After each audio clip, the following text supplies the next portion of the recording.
INS Extremely Fearless Journalism। दोस्तों, आपको मालूम है कि 16 नवंबर को एम्प्लॉयज़ जॉइंट एक्शन कमेटी की तरफ से तारीखी इंतखाबात अमल में लाए गए और ये इंतखाबात 20 साल के अरसा में पहली बार हुए। पहली बार जम्मू कश्मीर के मुलाजमीन को अपनी क़यादत का इंतखाब करने में का मौका मिला और इसके लिए एम्प्लॉयज़ जॉइंट एक्शन कमेटी में मौजूद 42 ऑर्गेनाइजेशन जो रजिस्टर्ड हैं हमारे साथ, उनको हिस्सा लेना था, लेकिन 36 ऑर्गेनाइजेशन ने वोटिंग में हिस्सा लिया। 5 ऑर्गेनाइजेशन ने अपनी मेंबरशिप को वक्त मुकर्रर पर रिन्यू नहीं किया था, इसलिए इलेक्शन कमीशन ने उनके वोट के हक को उस वक्त तस्लीम नहीं किया। 36 वोट्स जो पाल हुए उसमें जितनी भी यहाँ की लीडरशिप है उन्होंने हिस्सा लिया और इस तरह से इन इंतखाबात को खुश उसलूबी से पाया तकमील तक पहुँचाया गया। मैं आपकी नोटिस में लाना चाहूँगा कि ये एक सुनहरी मौका था मुलाजमीन के लिए, खुशी का मौका था हमारे लिए, लीडरशिप के लिए भी, क्योंकि आपने देखा होगा कि 20 साल में हमारे पास एक मुनज़्ज़म क़यादत थी, लेकिन पिछले 2 साल से क़यादत का फुक़दान था। लोग अलग अलग बोलियां बोलना शुरू हो गए थे, इसलिए यह ज़रूरी समझा गया कि एक ऐसी क़यादत को सामने लाया जाए जिस पर एम्प्लॉयज़ जॉइंट एक्शन कमेटी की जुमला जो लीडरशिप है उनका एतमाद होगा और मुलाजमीन का भी एतमाद होगा। मैं आपसे एक इम्पॉर्टेंट बात शेयर करना चाहूँगा। लीडरशिप को डिटरमाइन करने के लिए चंद उसूल वज़ा किए गए हैं जो यूनिवर्सली एक्सेप्टेड हैं। नंबर 1 ये कि एक लीडर ऐसा हो जिसके पीछे सारी कौम हो, उनको फिर मैंडेट की ज़रूरत नहीं पड़ती, लेकिन जब इख्तलाफात सामने आए, जब कन्फ्यूजन हो, तो यूनिवर्सली एक्सेप्टेड एक प्रोसीजर है जो सेट किया गया है, तमाम दुनिया में माना भी जाता है, वो वोटिंग का सिलसिला है, democratic process. Employees joint action committee ने यह फैसला किया कि हम डेमोक्रेटिक प्रोसेस को अपनाते हुए लीडरशिप का इंतखाब करेंगे।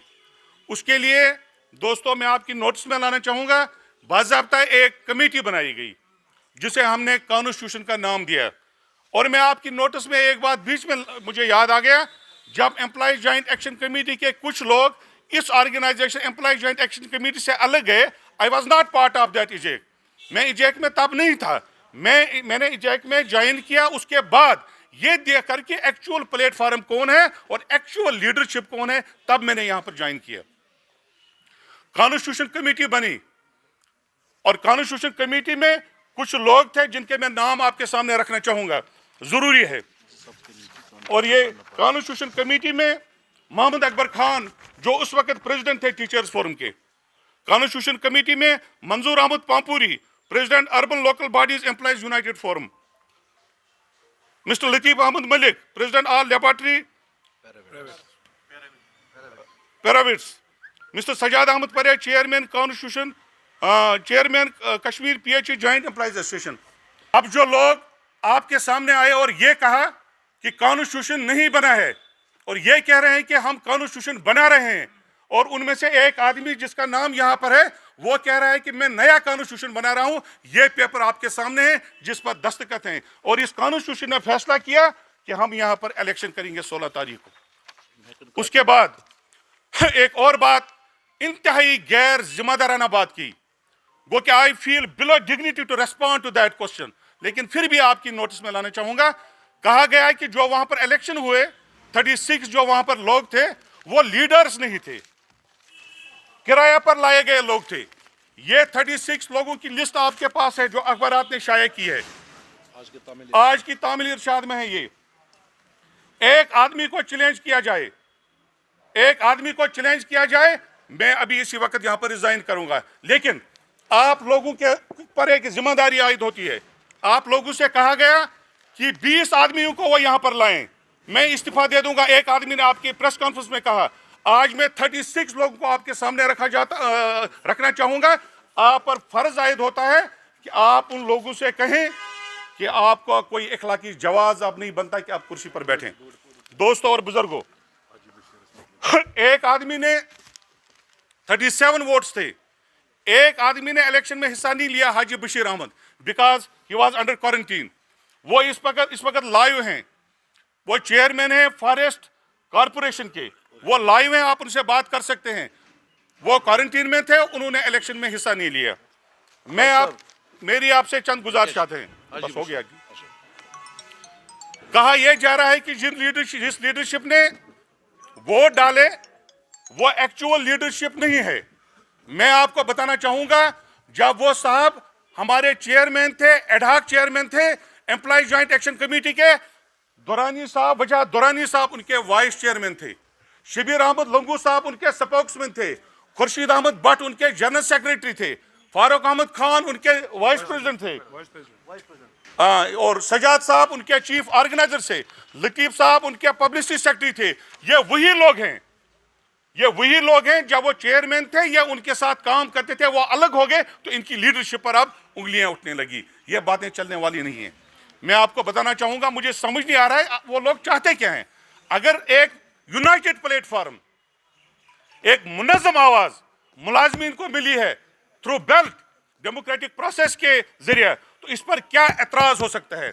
मुझे बड़े अफसोस से कहना पड़ता है, आपकी प्रेस कॉन्फ्रेंस में एक आदमी ने दावा किया कि मैं लेक्चरर्स फोरम का चेयरमैन हूं, और यहां पर और कोई लेक्चरर्स फोरम नहीं है। मेरे साथ इस वक्त डॉक्टर फैसल नईम, वो हेड करते हैं लेक्चरर्स फोरम जम्मू कश्मीर को। 2010 में लेक्चरर्स एसोसिएशन बनी है, और ये गवर्नमेंट के साथ आज तक की कॉरेस्पॉन्डेंस है लेक्चरर्स एसोसिएशन की। जो लोग दावा करते हैं कि मैं उनसे कहना चाहता हूं कि इन डॉक्यूमेंट्स को जवाब दिया जाए आपके जरिए। मैं अपना केस आपके सामने रखता हूं। आप देखिए कि लेक्चरर्स एसोसिएशन के साथ सरकार ने आज तक कितनी कॉरेस्पॉन्डेंस की है। तो यह दावा भी गलत है। एक और दावा हुआ, यह कहा गया कि हम स्कूल एजुकेशन कोऑर्डिनेशन कमेटी के चेयरमैन हैं। स्कूल एजुकेशन कोऑर्डिनेशन कमेटी के चेयरमैन कैसे बन गए? टीचर्स फोरम एक उसकी इकाई है, मैं बजाय खुद उसका चेयरमैन हूं। लेक्चरर्स एसोसिएशन यहां पर है, कंटिजेंट पेड एम्प्लॉयज एसोसिएशन यहां पर है, टीजैक यहां पर है। मुझे समझ नहीं आ रहा है कि स्कूल एजुकेशन कोऑर्डिनेशन कमेटी कहां से बनी। मेरी उनसे गुजारिश है कि वो आसमान की तरफ थूकना बंद कर दें। ये जो यूनाइटेड लीडरशिप है, डेमोक्रेटिक प्रोसेस है जो सामने आई है, मेरी उनसे गुजारिश है, इल्तिमास है, मजीद कन्फ्यूजन का शिकार मुलाजमीन को न करें सिर्फ इसलिए कि अपने इक्तिदार के लिए। मेरी उनसे गुजारिश है कि आज मौका मिला है तमाम मुलाजमीन को, जम्मू कश्मीर के 4.5 लाख मुलाजमीन को, कि वो एक प्लेटफॉर्म पर जमा हुए हैं। एक लीडरशिप सामने आई है, थ्रू डेमोक्रेटिक प्रोसेस आई है, इलेक्शन हुआ है बाज़ाब्ता। इस लीडरशिप को ताउन दे दें, वो सपोर्ट करें। अगर सिर्फ लड़ाई कुर्सी की है तो अल्लाह ताला गवाह है मुझे, मैं ये कुर्सी खाली करने के लिए तैयार हूं। मैं मोहताज तारफ नहीं हूं। मेरी प्रॉब्लम ये नहीं है कि हम कुर्सी पर बैठें और यहाँ पर लीडरी करें। लीडरी करने का सवाल पैदा नहीं है। ये जो क़यादत यहाँ पर है, 5th पे कमीशन का जिक्र किया, 6th पे कमीशन गया। जब मैं कोट बिलवाल जेल में था 7th पे 6th पे कमीशन के हवाले से, मैंने तो आप में से किसी को वहां नहीं देखा। आपने कैसे दावा किया कि हमने कुर्बानियां दी हैं? कुर्बानियां तो इस क़यादत ने दी है, कुर्बानियां तो इस शख्स ने दी है जिसकी सारी उम्र फारूक अहमद खान साहब की उम्र मुलाजमीन की खिदमत में लगी है। कुर्बानियां तो खुर्शीद अहमद भट्ट साहब की हैं, शबीर अहमद लंगू साहब की हैं, वजह दुरानी साहब की हैं, और जितने भी हमारे यहाँ पर लोग बैठे हैं उनकी कुर्बानियां। मेरी आपसे गुजारिश है मीडिया वालों से, मैंने परसों भी बात कही थी, आप खरे और खोटे में आपको अब टाइम आया है, उसमें तमीज करने की जरूरत है।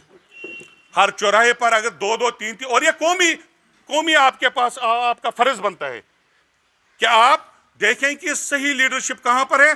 अगर आप अपना रोल नहीं करेंगे तो वक्त करीब है जब फ्रेगमेंटेशन हो जाएगी, मुलाजिम फिर से बिखर जाएगा, और जो 2 साल से सकूत तारी था मुलाजिमिन क़यादत पर, उनके मामलात और मसाइल इल्तिवा में पड़े हैं, खौफ का शिकार हैं। वो आए दिन नए आर्डर्स निकलते हैं सरकार की तरफ से, 22 और 48 आपने सुना होगा। इस तरह के आर्डर, कन्फ्यूजन हो रहा है। इस तरह के ऑर्डर्स को तोड़ करने के लिए एम्प्लॉइज जॉइंट एक्शन कमेटी सामने है और हम तैयार करते हैं, बल्कि मुलाजमिन से वादा करते हैं हम किसी भी सूरत में आपकी डिग्निटी पर, ऑनर पर किसी भी तरह का कंप्रोमाइज नहीं करेंगे। और एक और सवाल, यहां पर हर प्रेस कॉन्फ्रेंस में, परसों भी आप में से किसी ने सवाल किया था, हमसे भी सवाल किया था, हर प्रेस कॉन्फ्रेंस में कैजुअल लेबर्स, आरजी मुलाजमीन को, बेचारों को उनका नाम लिया जाता है, उन पर सियासत की जा रही है। ये क्या माजरा है? अगर उनका कोई लीडर है, हमें क्या एतराज हो सकता है? आप उसके सामने दूसरे लीडर को यहां पर खड़ा करके रखिए और उनका जो असली मौक़िफ़ है उसको डाइल्यूट करने की कोशिश करें।